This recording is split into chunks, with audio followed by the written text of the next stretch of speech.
Hello friends, welcome you all. आज हम vision IAS के 5th एंड 6th सितंबर वाले डेली करंट अफेयर्स डिस्कस करेंगे। डिस्कस करने से पहले हम लोग मैपिंग सीरीज को रिवाइज करते हैं, क्योंकि आपको ही पता है mapping is an important component of the exam. कोई भी एग्जाम ले लो, मैप बेस्ड क्वेश्चंस आते हैं, लेकिन यहाँ पर हम प्रीलिम्स के लिहाज से जो इम्पोर्टेंट लोकेशंस होते हैं उनका डिस्कशन करते हैं।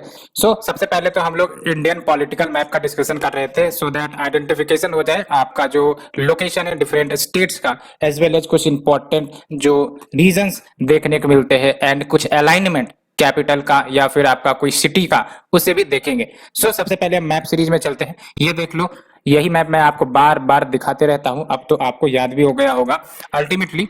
अब आज हम किसका दर्शन करने वाले हैं? एक्चुअली कल या फिर इससे पहले के लेक्चर सीरीज में आई थिंक कि हम लोगों ने महाराष्ट्र, कर्नाटका, केरला, तमिलनाडु, आंध्र प्रदेश, तेलंगाना, इन सब का डिस्कशन कर लिया था।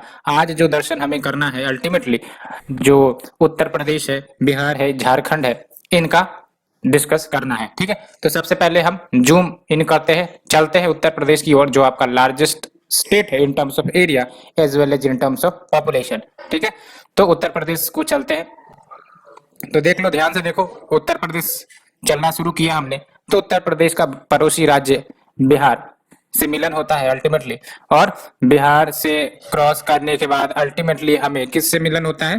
तो देख लो, हमने झारखंड से भी बात किया, यानी कि उत्तर प्रदेश ने बिहार से, झारखंड से बात किया, और छत्तीसगढ़ से भी बात किया, अल्टीमेटली मध्य प्रदेश से भी हालचाल पूछा कि क्या हालचाल है भाई। उसके बाद आपका आराम से राजस्थान से भी पूछ लिया गया कि अल्टीमेटली आओ हमारे कभी पिंक सिटी में दिखाते हैं।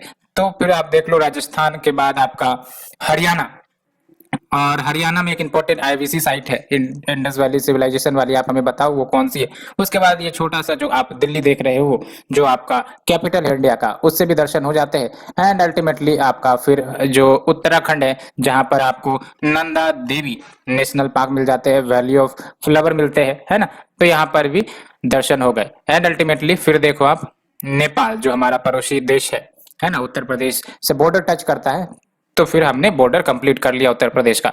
उत्तर प्रदेश का कैपिटल लखनऊ है। ठीक है, तो कौन कौन से राज्य बॉर्डर कर रहे हैं उत्तर प्रदेश से? पहला आपका उत्तराखंड, दूसरा आपका हरियाणा, तीसरा आपका मध्य प्रदेश, चौथा आपका छत्तीसगढ़, पांचवा आपका झारखंड, एंड छठा आपका बिहार। ठीक है, और इंटरनेशनल बॉर्डर की बात करें तो आपका एक ही है, दैट इज नेपाल। ठीक है, और उत्तर प्रदेश को डिस्कस करने के बाद अब चलते हैं उत्तर प्रदेश के पड़ोसी राज्य, दैट इज बिहार। ठीक है, तो बिहार की बात करें तो देख लो, सबसे पहले क्लियर कर देते हैं। उत्तर प्रदेश को क्लियर करने के बाद अल्टीमेटली हम बिहार के पास आए, और बेसिकली आप देख लो, क्योंकि उत्तर प्रदेश बिहार से बॉर्डर टच करता है, तो डेफिनेटली बिहार तो होगा ही होगा। ठीक है, तो उत्तर प्रदेश आपका बॉर्डर कर रहा है बिहार से। उसके बाद आपका झारखंड, क्योंकि Bihar and Jharkhand once upon a time एक ही हिस्से थे, बाद में इसको डिमार्केट किया गया, तो झारखंड भी आएंगी ही आएंगी। एंड अल्टीमेटली आपका वेस्ट बंगाल भी आएगा। ठीक है, और वेस्ट बंगाल के बाद आपका नेपाल भी आएगा। नेपाल आपका इंटरनेशनल स्टेट है जो बॉर्डर करता है both Uttar Pradesh, Bihar, as well as आपका वेस्ट बंगाल को भी बॉर्डर करता है, as well as Sikkim, as well as Uttarakhand, है ना।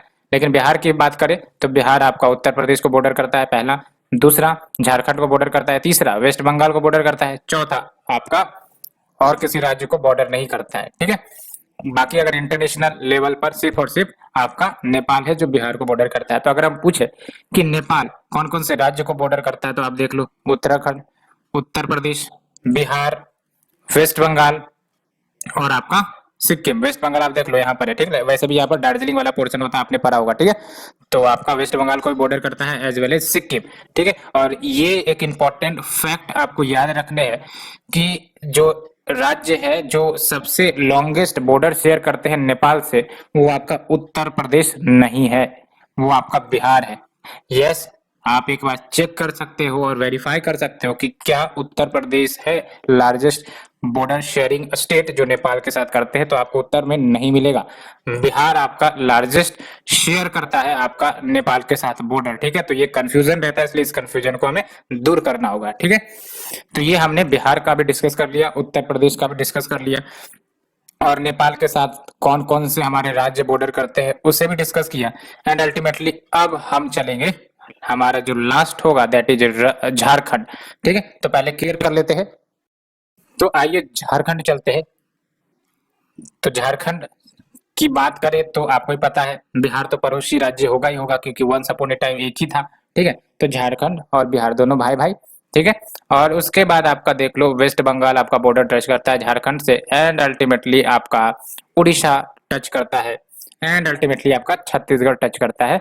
और ये भी याद रखना है कि आपका उत्तर प्रदेश भी टच करता है। यस, आप एक बार क्लियर देख लो मैप में, जूम कर रहे हैं है ना, ये जो छोटा सा पोर्शन आप देख रहे हो ये उत्तर प्रदेश का ये टच कर रहा है। ठीक है, तो कौन कौन से राज्य जो झारखंड से टच कर रहे हैं? पहला उत्तर प्रदेश, दूसरा बिहार, तीसरा वेस्ट बंगाल, चौथा ओडिशा, पांचवा छत्तीसगढ़। ठीक है, तो 5 राज्य बॉर्डर शेयर कर रहे हैं। झारखंड का कैपिटल रांची है। ठीक है, और अल्टीमेटली झारखंड आपको जाना जाता है मिनरल रिच रिसोर्सेस के रूप में, है ना। छोटा नागपुर प्लेटू कह लो, है ना, बहुत सारे माइनिंग साइट्स हैं, कोल माइनिंग साइट्स हैं, मेटालिक मिनरल साइट्स हैं।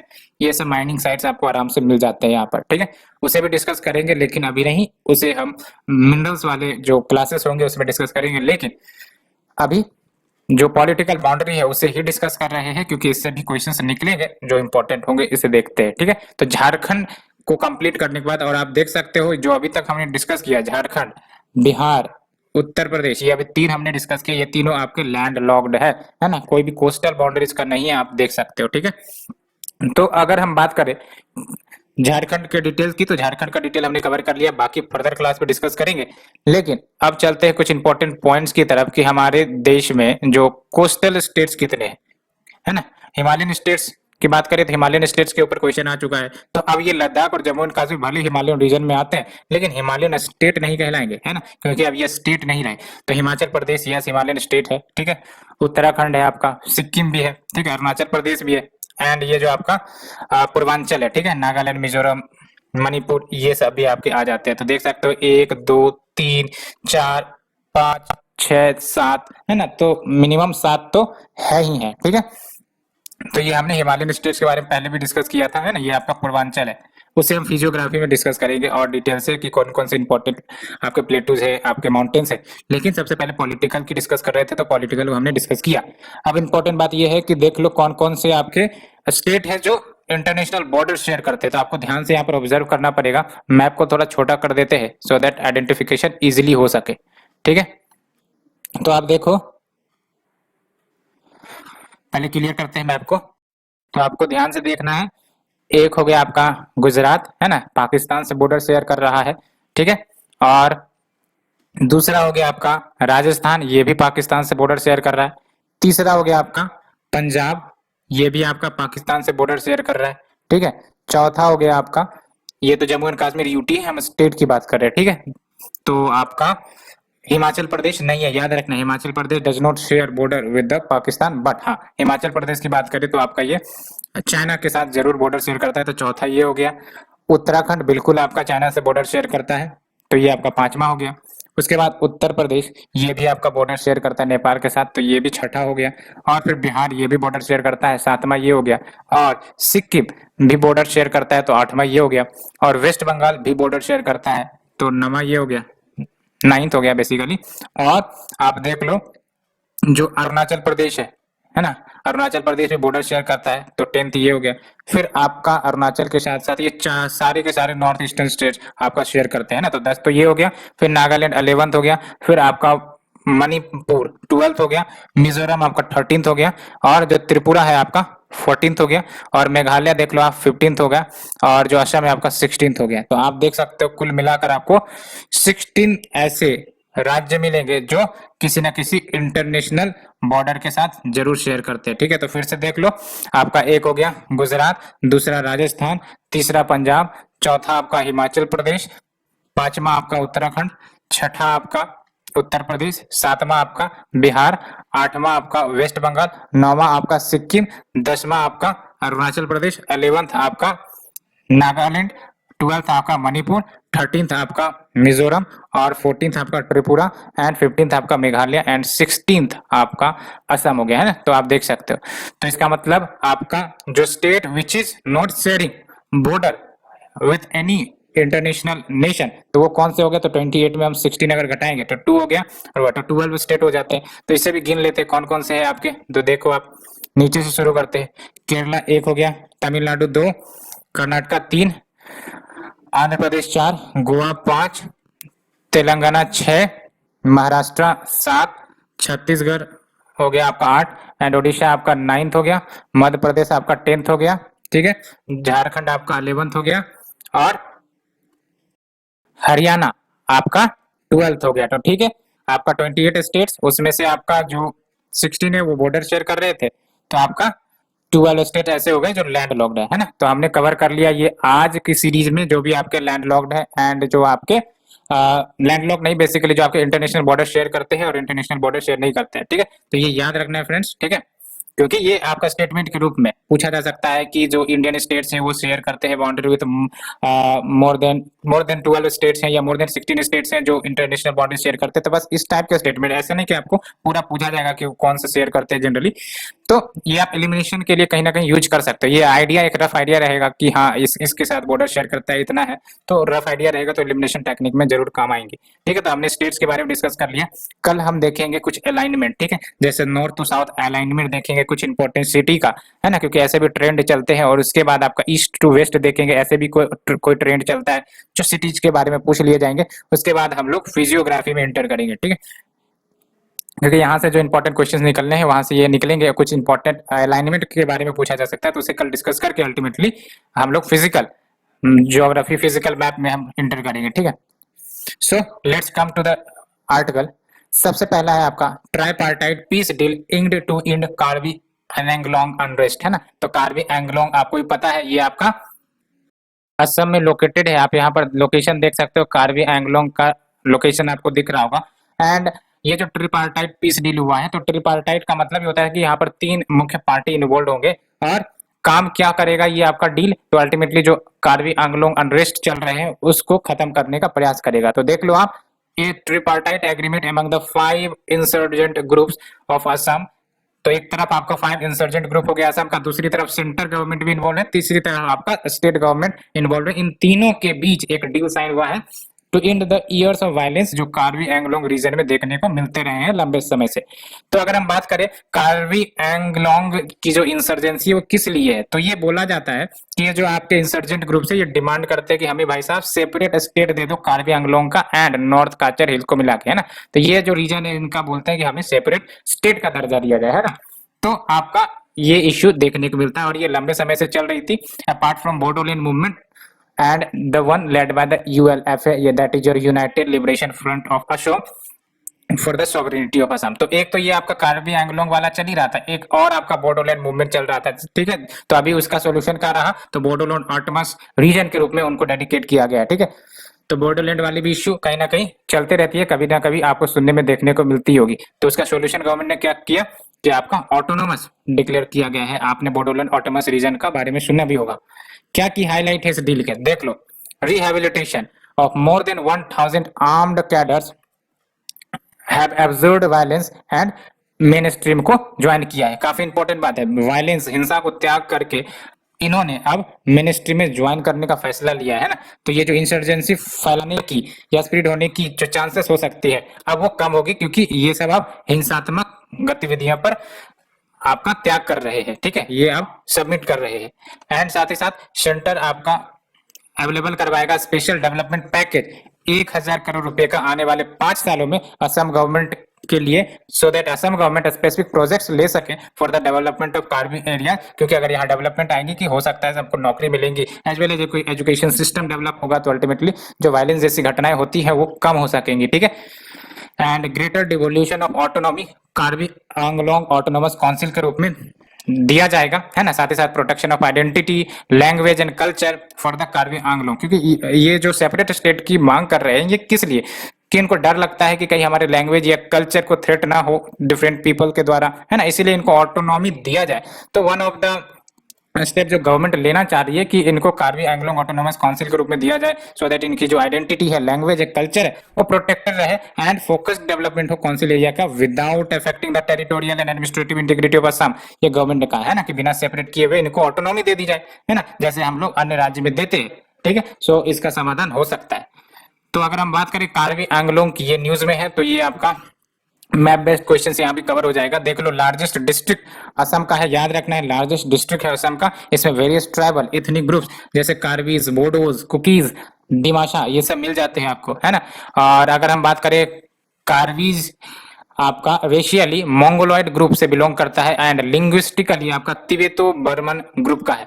एंड ये ऑटोनोमस डिस्ट्रिक्ट के रूप में डिक्लेयर्ड है under the 6th schedule of the constitution. और 6th शेड्यूल में आपको पता है 4 राज्य आते हैं, एमएमटीए कौन सा है आपका, मणिपुर, मिजोरम, त्रिपुरा एंड असम, ठीक है, यही है ना, 4 वेरीफाई कर लेना, एमएमटीए यानी कि मणिपुर, मिजोरम, त्रिपुरा, असम, है ना। और आपका 5th शेड्यूल में 10 स्टेट्स आते हैं, तो कैसे याद रखते हैं हम, 5 यानी कि 5th शेड्यूल 5 into 2 तो 10 स्टेट्स हो जाते हैं, ठीक है। तो ये बड़ा है, इसलिए आपका 5th में आपका एमएमटीए वाला नहीं आता है, एमएमटीए वाला आपका आता है 6th शेड्यूल में, ठीक है।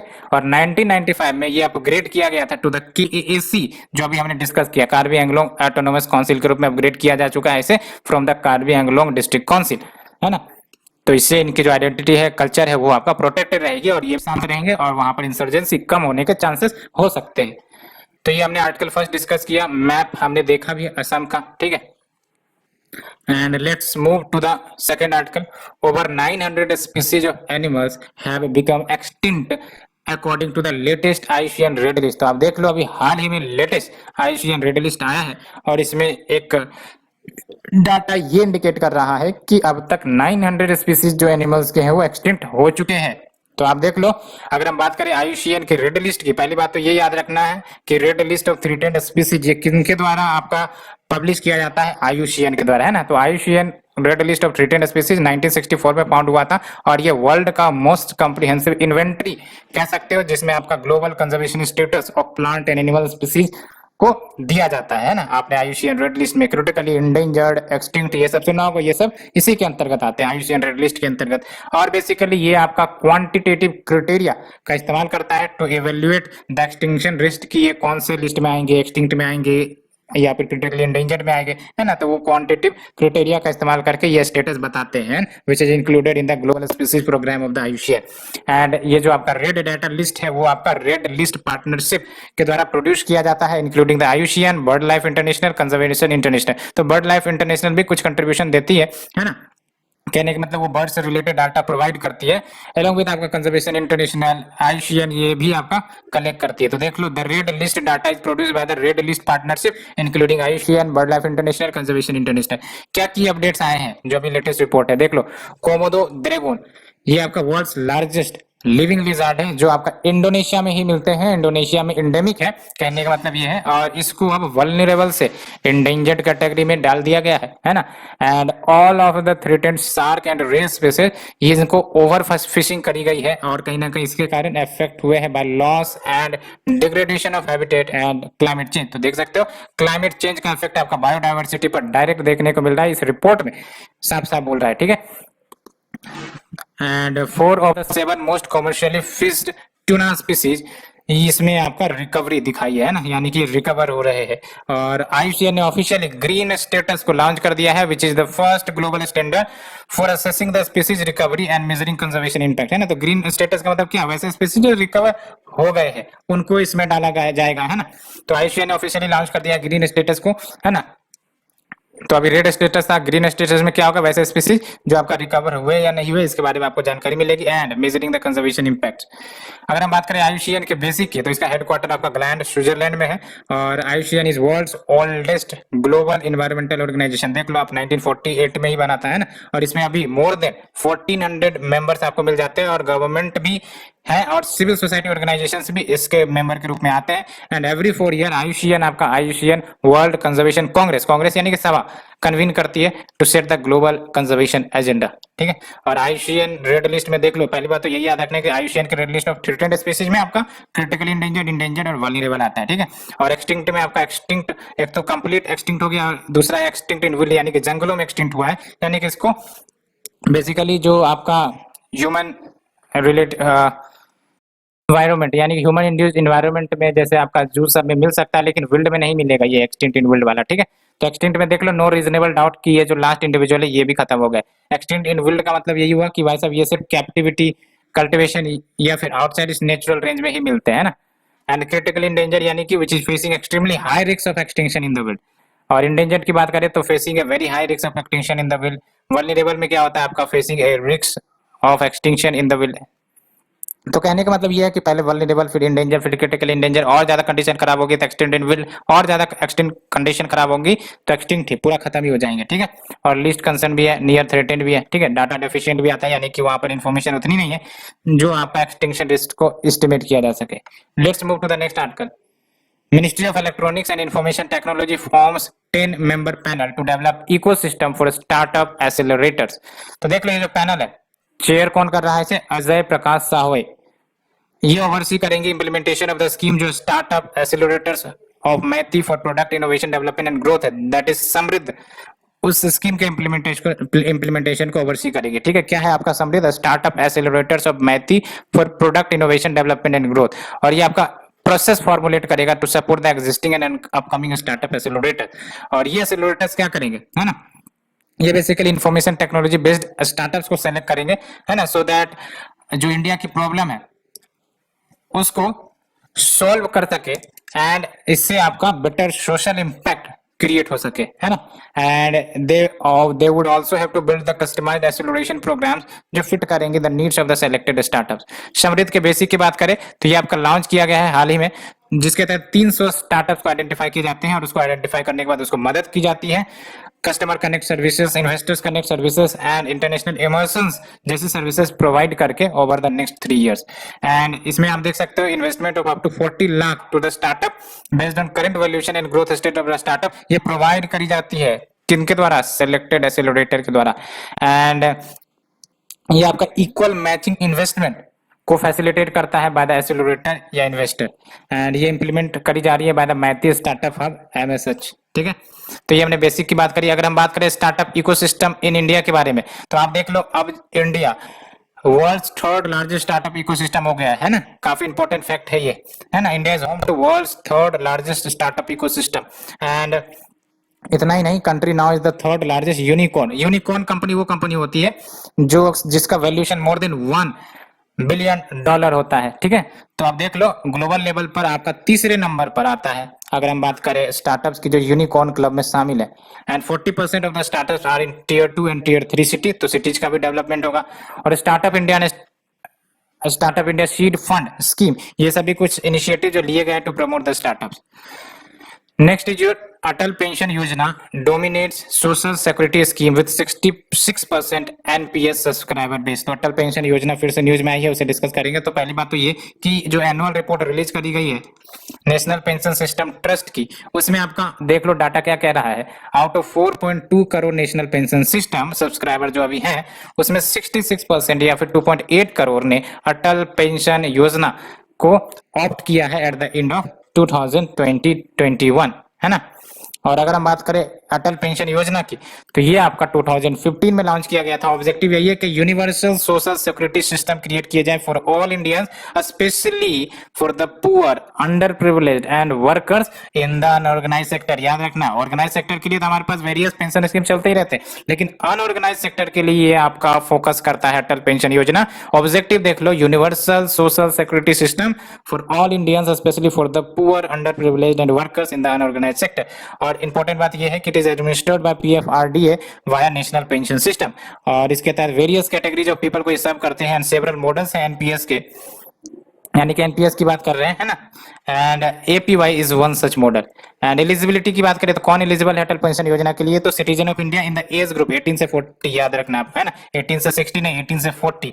और इस स्कीम के तहत सब्सक्राइबर को गारंटीड पेंशन मिलता है 1,000 रुपए से 5,000 रुपए का पर मंथ जब वो 60 ईयर्स ऑफ एज पर पहुंच जाएंगे। और ये सम वेरी इसलिए कर रहा है क्योंकि वो आपका एज पर डिपेंड करेगा। 18 से 14 है ना, तो कब सब्सक्राइब कर रहे हैं उसके ऊपर डिपेंड करता है।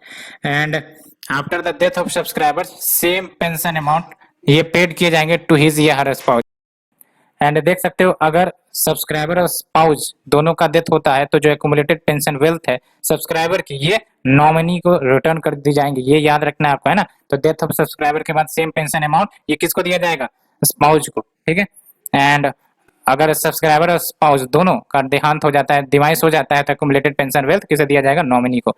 और नेशनल पेंशन सिस्टम की बात करें तो ये आपका voluntary and defined contribution retirement saving scheme है। और देख लो asset and funds under the NPS are taken care by the national pension system trust, जो पीएफआरडीए के तहत स्टैब्लिश किया गया है under the trust act of 1882। और ये आपका 2004 में लॉन्च किया गया था, रेगुलेटेड बाय पीएफआरडीए, और ये अवेलेबल है to all citizens of India both resident and non resident in the age group of 18 से 65। ठीक है।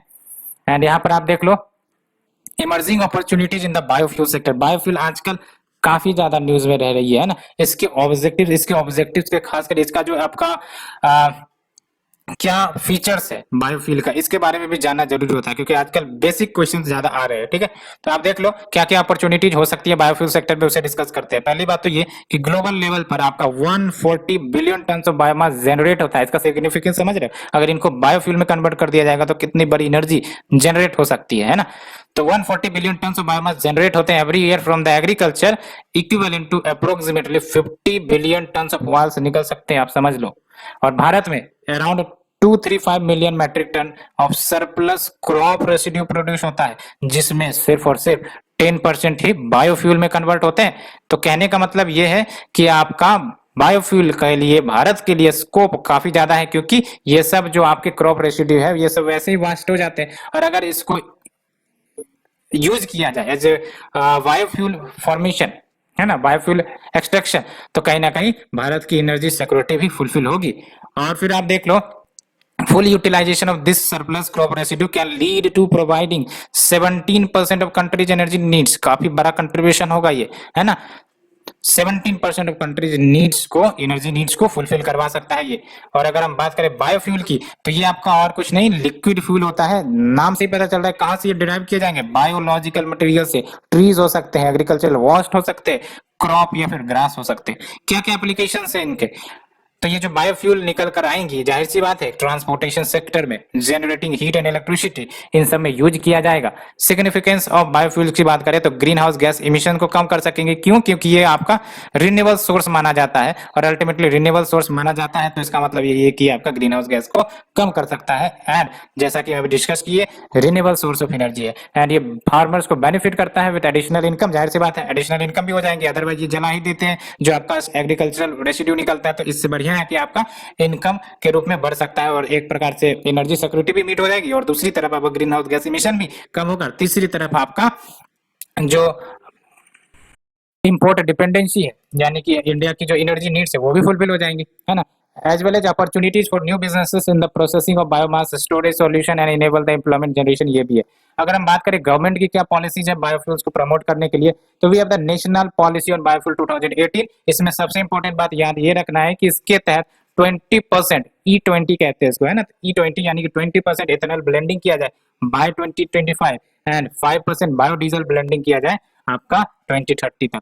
तो ब्लेंडिंग मतलब समझते हो कि जो आपके क्रूड वाले पेट्रोल या डीजल वाले है ना, उसमें हम लोग इथेनॉल को मिक्स कर देते हैं और वो आपका बायोफ्यूल बनता है ना।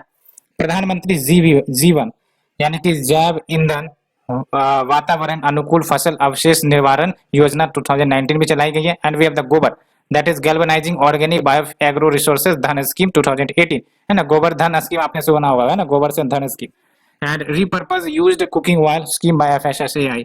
और आप देख लो ये कैटेगराइजेशन है आपके बायोफ्यूल्स के, ये याद रख सकते हो क्योंकि ऐसे ही क्वेश्चन पूछ लिए जाएंगे। Which of the following considered as first generation या थर्ड जनरेशन या फिर फोर्थ जनरेशन बायोफ्यूल। तो फर्स्ट जनरेशन बायोफ्यूल में आपका sugar wheat, sugar cane, wheat, corn, है ना, जो आपके फूड आइटम से जनरेट किए जाते हैं ना। तो ये सब क्या है, sugar beet, sugar cane, wheat corn. Second generation में देख लो नॉन एडिबल बायोमास से, जैसे लकड़ी, स्ट्रो, ग्रास, वोस्ट, ये हो गया। थर्ड जनरेशन इंपॉर्टेंट है, अलगल बायोमास से, माइक्रो अलगी या मैक्रो अलगी। फोर्थ जनरेशन में पायरोलिसिस की मदद से सोलर टू फ्यूल इंजीनियर्ड अलगी, है ना, जिसको जेनेटिकली इंजीनियर्ड अलगी कहते हैं, इससे भी आपका।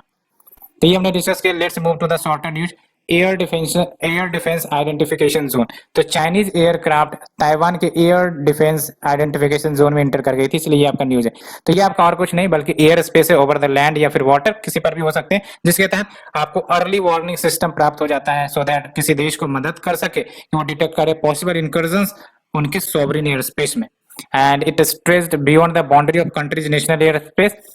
एंड ADIZ ये आपका बाइंडिंग लीगल एग्रीमेंट नहीं होते हैं। Also different countries ADIZ overlap कर सकते हो, तो ये इंपॉर्टेंट फीचर्स है ना। तो ADIZ are not binding legal agreement and different countries ADIZ वो ओवरलैप भी कर सकते हैं ना। तो एक इधर का हो गया, ये इधर का हो गया, ये आपका ओवरलैप कर सकता है। However a country can not shoot down any aircraft जो आपका ADIZ जोन में आता है without notification. Next is SIMBEX, ये एक्सरसाइज है बेसिकली। और देख लो सिम्बेक्स यानी कि आपका सिंगापुर, SI मतलब सिंगापुर और आपका इंडिया है ना। तो Singapore India maritime bilateral exercise कहते हैं सिम्बेक्स को। और ये अभी 29th एडिशन हो चुका है in the South China Sea as an at sea only exercise without any physical interaction because कोविड-19 पैंडेमिक चल रहा है। तो ये जो सिम्बेक्स है 1994 में इनिशिएट करी गई थी एंड ये आपका India navy's longest uninterrupted bilateral maritime exercise कर सकते हो with any foreign navy. And significance, तो ये आपका ग्रोइंग कंसर्जेंस ऑफ इंटरेस्ट को दिखलाता है इन द स्ट्रेटेजिकली की रीजन है ना। तो कहां पर ये एक्सरसाइज हो रहा है, देख लो साउथ चाइना सी में। और साउथ चाइना सी, चाइना तो इससे अपना ही समझता है। Next is your spectral enhancement SP launched by Coal India Limited. और ये new software for enhanced assessment of coal resources है। और अगर हम बात करें कोल इंडिया लिमिटेड, याद रखना आपको महारत्न कंपनी है ये, और ये single largest coal producer in the world, ठीक है। और ये हेल्प करेगा in identifying the thin coal seams under the earth crust and assessment of coal में भी ये इंप्रूवमेंट लाएगा using the seismic survey during the coal exploration process. और ये जो मेड इन इंडिया सॉफ्टवेयर है, ये साथ ही साथ टाइम को भी सेव करेगा, कॉस्ट ऑफ कोल एक्सप्लोरेशन को भी सेव करेगा, क्योंकि आइडेंटिफिकेशन होंगे तो जाहिर सी बात है फालतू जगह आपको जो डिग करने की जरूरत नहीं पड़ेगी एंड दस boost the mission of Atmanirbhar Bharat in the coal production. Next is your Google Equitas SFB deposit deal under RBI's watch. तो देख लो गूगल ने इक्विटास स्मॉल फाइनेंस बैंक के साथ टाइड अप किया था so that time deposits users को offer किए जा सके जो भी इनके पेमेंट वॉलेट वाले हैं। एंड ऐसे डिपॉजिट्स कवर किए जाते हैं, आपको पता है डिपॉजिट गारंटी ऑफ ₹5 लाख पर डिपॉजिटर, आपको पता है ये आपका डेकेगी प्रोवाइड करता है। And we have the financial stability report of RBI 2021। इसने कंसर्न रीच किया है about the big tech firm in the financial services जो इंटर करते आ रहे हैं। तो बिग टेक फर्म्स समटाइम्स इनकी ओपेक यानी कि न दिखने वाली गवर्नेंस स्ट्रक्चर होती है and the potential to become dominant players in the financial services indirectly, है ना। तो डायरेक्टली दिखेंगे नहीं लेकिन इनडायरेक्टली इनका प्रभाव काफी ज्यादा रहता है। Government moves to align Ind AS with IFRS। तो देख लो इंडियन अकाउंटिंग स्टैंडर्ड्स, ये आपका इंटरनेशनल फाइनेंसिंग रिपोर्टिंग स्टैंडर्ड्स के आधार पर है, जिसमें कुछ वेरिएशंस होते हैं जिसको कार्व्ड आउट कहते हैं, ठीक है। एंड अब ये जो कार्व्ड आउट या फिर वेरिएशन है इसको हटाया जा सकता है सो दैट जो गैप्स है between the Indian accounting system and international financial reporting standard वो गैप कम हो जाए, ठीक है। एंड अगर फुल एडॉप्शन हो जाता है IFRS के मॉडल का तो ये बेनिफिट करेगा कंपनीज को that look to list overseas as well as global mergers and acquisitions में भी मदद मिल सकेगी, है ना। तो अकाउंटिंग स्टैंडर्ड सुधर जाएगा, कहने का मतलब ये क्योंकि ये इंटरनेशनल स्टैंडर्ड्स के अकॉर्डिंग होगा तो डेफिनेटली आपका कोई भी अगर मर्जिंग या फिर एक्विजिशन वाली होंगी तो उसमें दिक्कतें नहीं होंगी, आसानी से हो सकेगी। Indian companies began adopting the Ind AS फ्रॉम 2016 replacing the earlier generally accepted accounting principle. तो पहले जनरली एक्सेप्टेड अकाउंटिंग प्रिंसिपल, तो बाद में इंडिया ने इंड AS अडॉप्ट किया and Ind AS is yet to be adopted by the banks. Bank ने adopt अभी तक नहीं किया। Now we have the Doppler weather radar. तो देख लो हाल ही में state of the art Doppler weather radar ये इनॉग्रेट की गई है इंडियन मेट्रोलॉजिकल डिपार्टमेंट में, कहां पर, जम्मू एंड कश्मीर में, along with indigenous developed GPS based pilot sonde, ठीक है। ये जो डॉपलर वेदर रडार है ये डॉपलर इफेक्ट पर है, नाम से पता चल रहा है ना। और डॉपलर इफेक्ट का मतलब क्या होगा कि आपका सोर्स है और ऑब्जर्वर है, और जैसे ही आप सोर्स से दूर जा रहे हो या नजदीक आ रहे हो उस प्रकार से फ्रीक्वेंसी जो है वो चेंज होती है। आपने सुना होगा एम्बुलेंस वाला, आप एक एम्बुलेंस आपके सामने से गुजर रहा है तो और फिर जैसे जैसे वो दूर जा रहा है उसका जो आवाज है वो रफ हो जाता है, यही आपका डॉपलर इफेक्ट, ठीक है।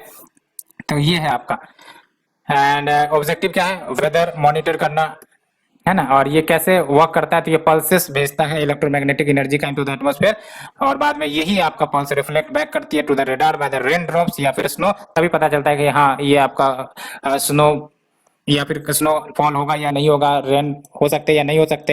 एंड ये मदद करेगा आपको एडवांस इन्फॉर्मेशन प्रोवाइड करने में for early warning in the event of severe weather, protecting life and property. Next जो निपा वायरस का न्यूज फिर से आ गया है और हाल ही में केरला ने रिपोर्ट किया है death of a child due to the Nipah virus. Nipah virus की बात करें तो जूनोटिक, है ना, एनिमल से स्प्रेड करता है ना। And it is a type of RNA virus जो ट्रांसमिट होंगे ह्यूमंस में वायरस नेचुरल होस्ट, और नेचुरल होस्ट क्या है इसका, फ्रूट वायरस।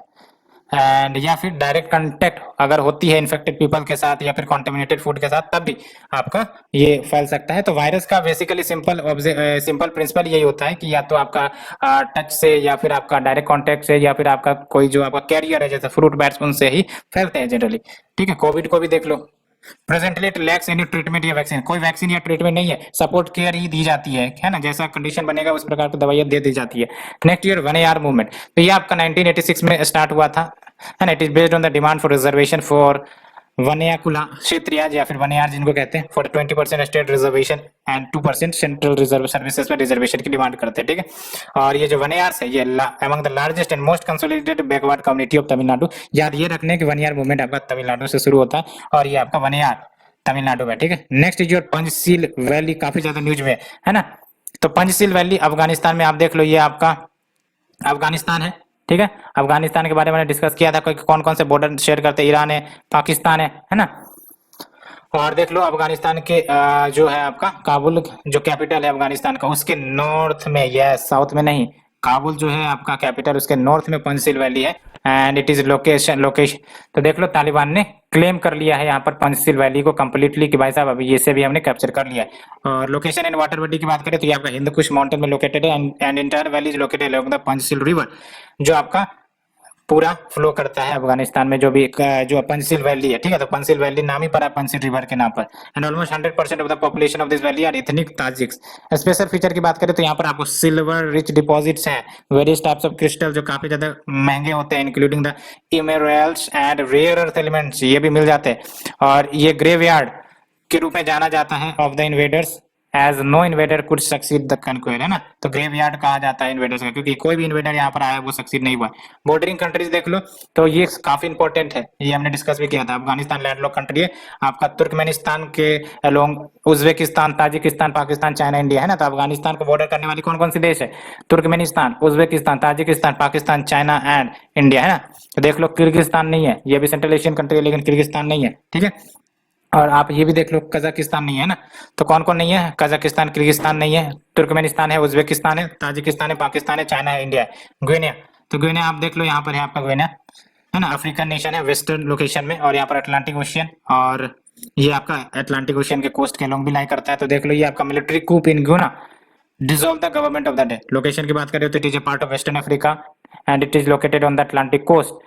और रिवर बॉडीज की बात करें तो रिवर गैम्बिया, द नाइजर, ये दो रिवर इंपॉर्टेंट है जो फ्ले करते हैं, river Gambia and the Niger. Bordering country देख लो गुयाना का, तो सेनेगल, माली, है ना, और आपका आइवरी कोस्ट, और देख लो आप शेरालोनी एंड लाइबेरिया एंड आपका सेनेगल तो हमने डिस्कस कर ही लिया है ना। तो Sierra Leone, Mali, Senegal, Liberia, Guinea, Bissau and Cote d'Ivoire, ये कुछ इंपॉर्टेंट कंट्रीज है ना। सो आज हमने डिस्कस कर लिया फ्रेंड्स ये सारी डिटेल।